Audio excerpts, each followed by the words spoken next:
কলকাতায় এবার নয়া কায়দায় এটিএম জালিয়াতি। এটিএম বুথের ভিতরের পোস্টারে ব্যাংকের টোল ফ্রি নম্বর বদল জালিয়াতের। এটিএম কার্ড মেশিনে ঢুকে গেলে জাল টোল ফ্রি নম্বরে ফোন করতেই গায়েব টাকা। সন্তোষপুরে এভাবেই এটিএম প্রতারণার অভিযোগ দুই গ্রাহকের।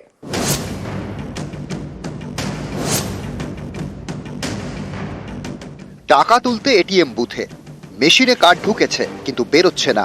বিপাকে পড়ে এটিএম বুথে দেওয়া টোল ফ্রি নম্বরে ফোন গ্রাহকের থেকে চাওয়া হলো ওটিপি কিংবা অ্যাকাউন্ট সম্পর্কিত তথ্য, তারপরেই অ্যাকাউন্ট থেকে টাকা গায়েব।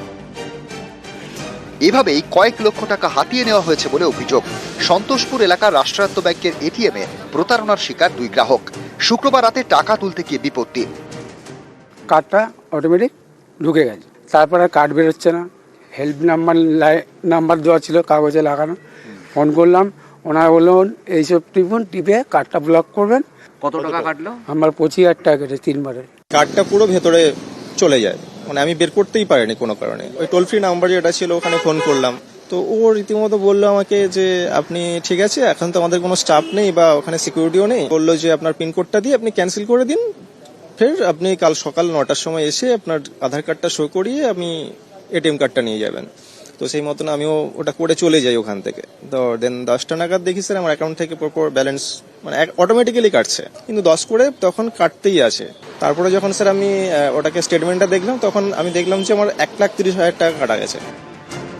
এটিএম বুথে টোল ফ্রি নাম্বার থাকে, কোনো সমস্যায় পড়লে সেই নাম্বারে ফোন করেন গ্রাহক। ব্যাংকের তরফে গাইড করা হয়, এটাই নিয়ম। এই পথটাকেই এবার টার্গেট করেছে জালিয়াতরা। এটিএম বুথের ভেতরে থাকা টোল ফ্রি নাম্বারটাই বদলে দিয়েছে বলে অভিযোগ। যেহেতু কার্ডটা ভেতরে ঢুকে গেছে, সে দিশেহারা হয়ে গেছে, সে কল সেন্টারে ফোন করেছে। কল সেন্টারটা ডেফিনেটলি ব্যাংকের নয়, জামতারা। সে বুঝতে পারেনি। মেইনলি হচ্ছে যে মানুষের বিশ্বাসটা অর্জন করেছে, কারণ ও ভেবেছে যে এই কল টোল ফ্রি নাম্বারটা এটা ব্যাংকে। মানুষ কিন্তু ব্লাইন্ডলি যা টোল ফ্রি নাম্বারের যে এজেন্ট যাকে সে ফোন করেছে, সে যা বলেছে সে তাই করেছে, এবং তারপরে কিন্তু যা হয়েছে সেটা একটা নর্মাল ফ্রড। যেখানে এটার ইনোভেটিভ পার্টটা হচ্ছে যে সে ফিজিক্যালি এসে এটিএমটাকে টার্গেট করেছে।